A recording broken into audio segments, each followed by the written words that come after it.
working on mixtures, we've defined mixtures, we've defined solutions. Today we're going to take those physical properties of mixtures and we are going to separate using the physical properties. Please turn to your shoulder partners and discuss what it is we're going to do today.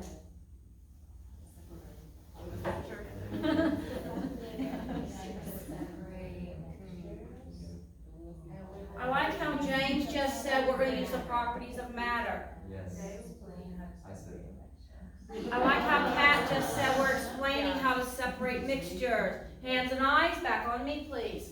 Thank you. We're going to separate the mixtures. We're going to use physical properties. We're going to use magnetism. We're going to use buoyancy. We're going to use other properties, just like yesterday we used thermal energy. We're going to talk about how we separate those mixtures, and of course at the end you will take your science journal and you will explain and write me a letter using a graphic format. Okay, please stand up. We're going to walk over here to this. Yesterday we talked about different tools. We talked about magnets. We talked about water. We have talked about hot plates. Today you're going to be using turn to someone, tell them what tool this is.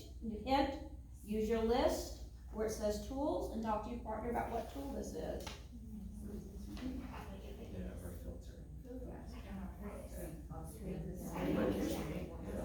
Remember, the filter is a closed sheet of paper where only the liquid can pass through. The screen has small holes. All right, turn to your partner and talk to him about what this one is. Right. Use your tool list, please. All right, I have given you a mixture of gravel and sand. It's very simple. You have to get the sand into this. You cannot touch it with your fingers. You can use any of the tools how you see fit. Think about what you learned about properties of matter. And you've got to realize that if you're using solubility, buoyancy, thermal energy, magnetism, relative density, or mass, how are you going to separate it? That is station 1. Let's go look at station 2 and we'll get started with the 2 stations.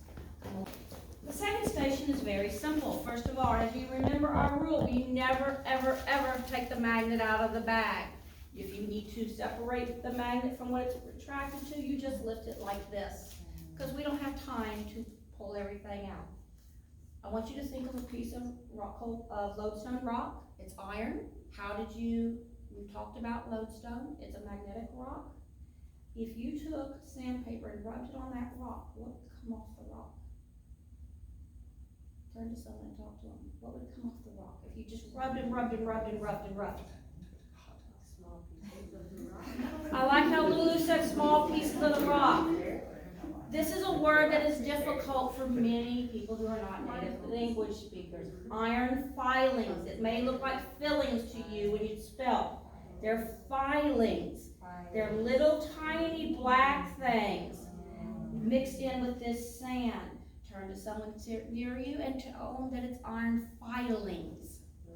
Iron filings. Well, as you know from our lesson on magnetism, the 3 kings of Nick, that a magnet is attracted to nickel, iron, and cobalt, and still the son of iron. Well, this is made out of iron, so what do you think is going to attract it? With a magnet. This other thing is sand. The other day we discovered that sand is not magnetic.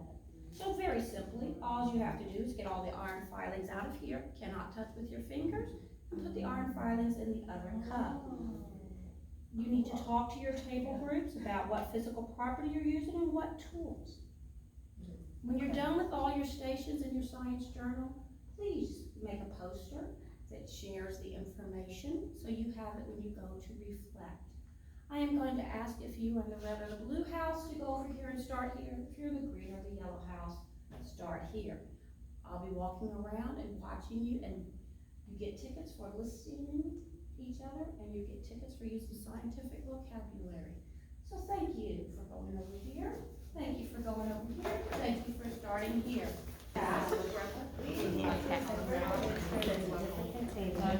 And when we're done, we fill out and glue it into our journal. Fill the form that we discussed earlier.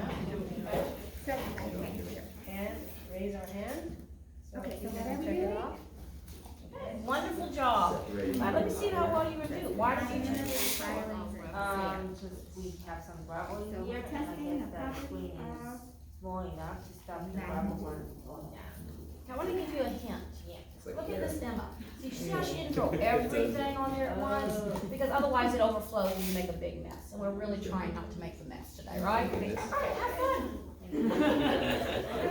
Okay, remember what we said about the magnet? You stick your hand in the bag, you lift the magnet, hold it over this cup and Leah, why would you hold it over that cup? so that the iron filings don't fall back in the sand. What's our purpose? To separate the iron filings from the sand, Okay, using the property of magnetism. excellent. You may raise a clip later. Through all the different stations and separating mixtures using the properties of matter. Turn to someone and tell them what your favorite one was. What was your favorite? Judy, can you please help me, All right, class, hands and eyes. All right, our objectives were I can separate mixtures and I can explain how to separate mixtures based on a property of matter. While you were doing that, you filled out your poster. Now, your lesson tomorrow is going to be take all this information and write me a raft.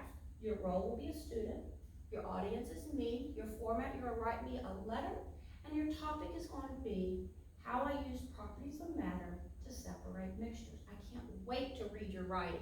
Remember, make me laugh, get you extra points.